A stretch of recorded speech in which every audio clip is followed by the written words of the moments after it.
ये सवाल आज हर सच्चे पायनियर के दिल में है। पाई ब्राउज़र पर हज़ारों डैप्स तैयार बैठे हैं, लेकिन फिर भी कोर टीम उन्हें फुली वेरीफाई और ऑनबोर्ड क्यों नहीं कर रही है? क्या ये सिर्फ देरी है या इसके पीछे कोई बड़ा प्लान छुपा है?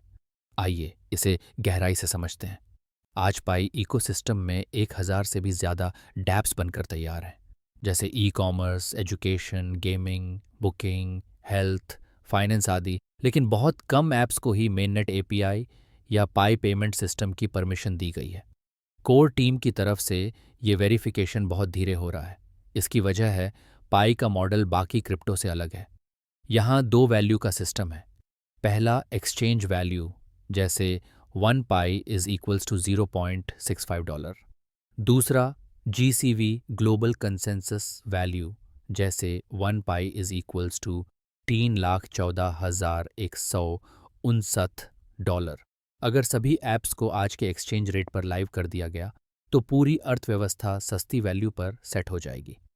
लोग अपने पाई को सस्ते में बेच देंगे और पूरा जीसीवी आंदोलन बर्बाद हो जाएगा। इसलिए कोर टीम शायद ये सोच रही है, जब तक जीसीवी या एक मजबूत वैल्यू सिस्टम लागू नहीं हो जाता, तब तक डैप्स को एक्सचेंज रेट पर एक्टिवेट करना इकोसिस्टम को नुकसान पहुंचा सकता है। तो फिर क्या जीसीवी, मेननेट और डीएप्स एक साथ लॉन्च होंगे?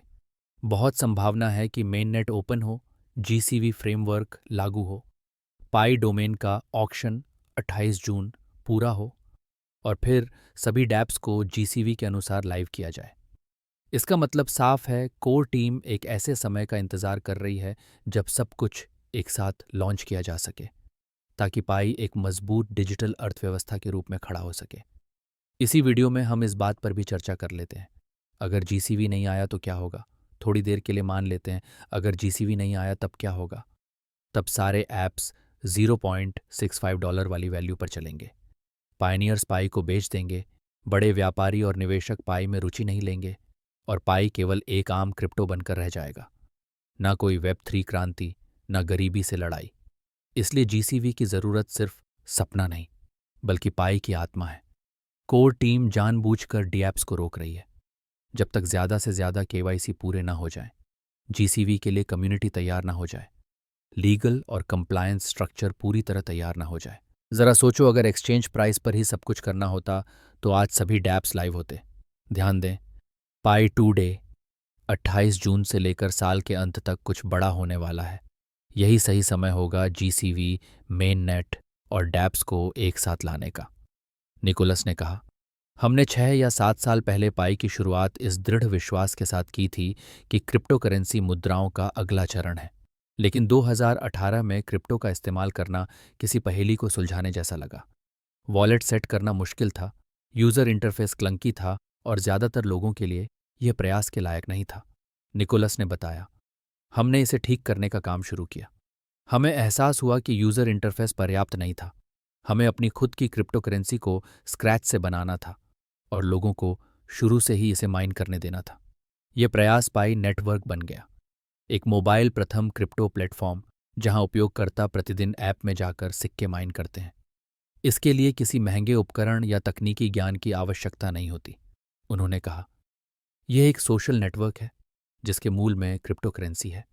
सिर्फ व्यापार ही नहीं, वास्तविक उपयोगिता भी। कई ब्लॉकचेन प्रोजेक्ट्स के विपरीत, जो सट्टेबाजी या ट्रेडिंग पर ध्यान केंद्रित करते हैं, पाई का ध्यान क्रिप्टो को रोज़मर्रा की जिंदगी में उपयोगी बनाने पर है। कॉफ़ी के लिए भुगतान करना, दोस्तों को पैसे भेजना या एनएफटी और डीफाई ऐप के साथ बातचीत करना, सब कुछ एक सरल इंटरफेस के भीतर।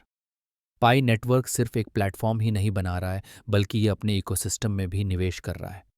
पाई नेटवर्क वेंचर्स के जरिए टीम $100 मिलियन के फंड के साथ पाई ब्लॉकचेन पर निर्माण करने वाले स्टार्टअप का समर्थन कर रही है। निकोलस ने कहा, हम उच्च क्षमता वाले स्टार्टअप की पहचान करते हैं और उनमें निवेश करते हैं। उन्हें पूंजी तो मिलती ही है, साथ ही लाखों उपयोगकर्ताओं तक उनकी पहुंच भी होती है। अगर वीडियो से मिली जानकारी आपको पसंद आई हो तो कृपया वीडियो को लाइक ज़रूर कर लें। वीडियो पर अपना समय देने के लिए धन्यवाद। अगर चैनल पर नए हैं तो please inventions of the world TV India channel को सब्सक्राइब भी कर लें। खुदा हाफिज़।